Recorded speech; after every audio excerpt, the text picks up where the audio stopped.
The Real Housewives of Durban have been a smashing success. Everybody's been watching it, everybody's been loving it and raving about it, myself included. I watched it the first time when it was streaming on Showmax. That was at the beginning of the year, and then I am watching it now. Now that it's on Mzansi Magic. I believe there's only one episode left, the second part of the reunion. That's what's left. And then we're done with season 1 of The Real Housewives of Durban. I had to watch it twice, hey, because as Khomoto said, Inte mnandi yapindwa, na inte mnandi ayinami ngiyiphindilega. So I'm looking forward to season 2. There has to be a season 2. I mean, why wouldn't there be a season 2 when season 1 was such a success, you know? So in this video, I want to just point out, in my opinion, the reason why I think The Real Housewives of Durban was a success. And reason number 1.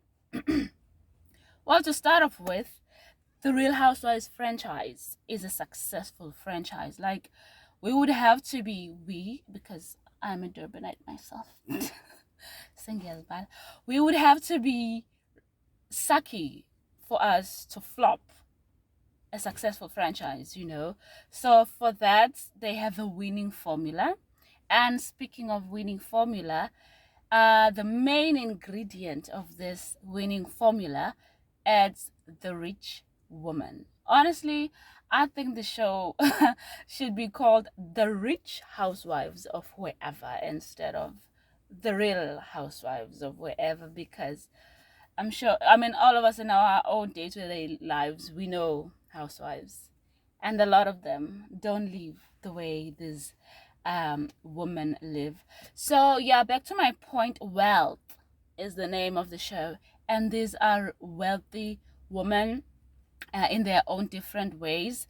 I mean, of course, some more rich than others. I won't say who's the richest lady out of these ladies, because I mean, sorry, if if you don't know, where have you been hiding, you know? But anyway, so yes, they're rich. We love watching rich people. We love to live vicariously through them. We want a dream. Oh my god, I want that house, I want that car, that outfit. How much are those shoes, you know? So that's reason number 2. And my third reason why I think The Real Housewives of Durban was a hit, it's the ladies themselves, their personalities, their characteristics. They're all dramatic, you know. They're all beautiful. Pretty sells, okay? Beauty sells. We all know that. So, like, they're beautiful, they're stylish. We love loving them. We've enjoyed disliking them. I'm not gonna use the word hate. I would say the ladies that received the most amount of hate were Nunku and Homoto, I think, but I think I'm right. Yes, so let me break down each lady. Of course, head of the pack, we got Durban royalty, Sorisha. I mean, mansion, Rolls Royce, perks, big house, big family, big money. And the sweetest of hearts, the most humble, the most grounded. I mean, who hates Sarisha and why? Tell me why. You know, we loved we loved watching her. She was like a calm in the storm of ladies. Next, we have the ever so dramatic, ever so flamboyant, ever so stylish Madame Ayanda Ncwane. Yes. God's highly favored child, and indeed she is blessed. She is highly favored. I enjoyed her. I love her. I have very little to complain about when it comes to Ayanda. Listen, she's dramatic. A lot of people on Twitter were like, oh, she doesn't seem genuine. Yeah, man, she's giving us what we want. Because at the end of the day, how real is any reality show? That, you know, like, what? So yeah, Ayanda was giving us what we wanted. Drama. Once again, just like Sorisha, she's moneyed. She is hardworking. And she got a beautiful family. I like how close she is with her siblings. That that clearly they are together, and her bestie, her sweetie pie, Pupo, guys. I like Pupo. I like the name Pupo. It's penciled down somewhere. Should I ever have children, Pupo is one of the names. I'm just saying, okay. So after Ayanda, we'll mention Nunku. We all fell in lust with the Bodai. No doubt that she as sexy as they come. I feel that Nunku's character is the one that was most realistic in how the show presented her, and I will elaborate. Because we saw her highs and her lows. We saw her flop dismally with her launch of Ashes to Beauty, the first one. And I love how she took accountability for what she could have done right with regards to the launch. We saw how much she loves her daughter, how maturely she handled the situation with Ayanda. We saw her break down at Sfisongwane's grave. We saw her open up about her abusive marriage that has since ended. For that, Nonku, I'd say, is the most well-rounded character for this type of format. She pretty much held nothing back for us. She told us, I don't know what's going on with her fascination with the man from Miami and the fascination with Paris, but like we saw so much of Nonku that to me she's the one who was like more real, more rounded character, and for that I like her. Listen, she's not all perfect. She's shady as hell. How many times did she pick on Mabusi? How many times did she deny Mabusi? And speaking of it, Tobe, she came onto the show first episode with a lady named Tobe. What happened between Nonko and Tobe that Tobe didn't come back? I'm just asking a question here. Anyways, next lady is Latong. She's a latecomer, but when she came, we felt it, man. She came with that oomph. So one binga to another. I recognize my girl. I loved Latong. I love how proud she is of how proud she is. Yeah, of who she is. She knows who she is. She's not confused about it. She's not trying to please anybody. I like the simplicity about her. And the girl got away with words. She's good with words, and I'm down for that, And then we have Homota. Every story needs a villain. Yeah, Nonku was one of the villains. Homota was definitely another villain. Do I think that the way the show presented Homota is the way she is in real life? No, I don't think so. I think that every show needs a villain, because Homota just speaks without thinking. A lot of times when you're watching the show and you go over the show, you're like, Homoto's just speaking without thinking, So she ended up in hot water a lot of times. But I like the fact that she apologized to Mabusi after the wig snatching talk, that she apologized more than once, And for that, she apologized. What else must she do? Buy Mabusi a new wig. Mabusi got wigs, got a lot of beautiful wigs. So that is Komoto. And I heard somewhere that she will not be coming back for season 2. So all the best to you for the future, Komoto. And then after that, I'm gonna talk about Annie. Man, I find Ugutu Annie is a bit forgettable out of all these ladies. I don't think that in real life she is a forgettable person. I think we just don't know enough about her. I don't know, but she is coming across as forgettable. She's beautiful, she's sexy, she's stylish. Who can forget the hair, girl? But she's Annie. Okay.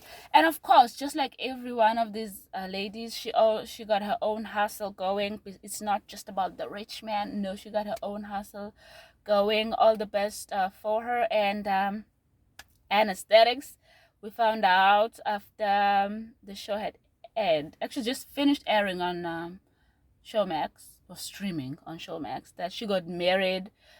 I don't know why she didn't show us her wedding, but that's none of my business. Congrats, all the best on your marriage, girl. And then, so those are the wives, in the sense that they are either wives, widows, fiancés, divorcees, okay? So the the supporting character is everybody's favorite. It is Mabusi. If you're hating on Mabusi, if you don't like Mabusi, I'd like to know why. Because Mabusi, such a sweetie, she just wanted to be part of the fun. She wanted to be respected, communicated to, included. That is all Mabusi wanted. That's all. Okay? And you know what? She's a supporting character, but without her, a lot of stuff would not have happened on the show. A lot of the drama that ensued would not have happened, because we know this type of shows are entertaining because of the dramatic element, the arguings, the confrontations, the fightings, and a lot of those elements, Mabusi was included, and she didn't start any of them. They were all picking on Mabusi. Not all. I don't remember Sarisha picking on Mabusi. And I love how Sarisha from the get-go was standing up for Mabusi, was defending Mabusi and stuff like that. So you know what? Mabusi better be there for season 2. That's all I'm saying. Okay. I am checking my notes. Another reason that this show had us enthralled, so another reason for its success, is the fact that I'm sweating. This car is cooking me. So another reason it was a hit is the storyline. They had us with the storyline. They owned us with the storyline from the beginning. I'd say like the first 4 episodes, we all wanted to find out what's next with that storyline of Ayanda Nononku Nenganega Nonku. You know, we all wanted to know how Ayanda really didn't know this and that. Oh wow, Nonku just stayed in, you know, and I loved how respectful they were of each other, how they communicated so well regarding Nonku's daughter meeting Ayanda's other kids, going to Sfiso's grave and just getting closure and introducing Nonku's daughter to that part of her life. I loved that. That was done so well, with so much respect for one. There was so much respect between the ladies for one another, and there was so much respect for the deceased as well. So that storyline had us enthralled. And then after that, the show pretty much reverted back to its formula of this one throws a party, that one throws a party, they throw shade, they insult each other. In this case, insulting Mabusi, being shady to Mabusi, apologizing to Mabusi, insulting Mabusi again, shady. Next reason, my last reason that I felt the Real Housewives of Durban was a success is it's the feel. It's how the show wants you to feel. The show is sexy as hell. And the show is the opulence. You can just feel the opulence. Okay, let me start with the sexy. The parties. How many pajama parties did we have? Annie's bachelorette party with the pole and the dancing and sexy. Nonku sexy. My goodness, Nonku was serving us body. Annie was also serving us body. Homota as well. Homota dressed very well. Let's not take that away from Homota. Homota dressed very well. And then the biggest flirt in the whole show. Yeah, Mam Fundis. Madam, hey, Ayanda Ngane is a flirt. You know, I mean, she did say that she wants to start dating, and as such, she's acting accordingly. Damn, Ayanda Ngane was flirtatious. From that day, they went golfing at Nonku's estate. and she was just enthralled by the instructor's blue eyes.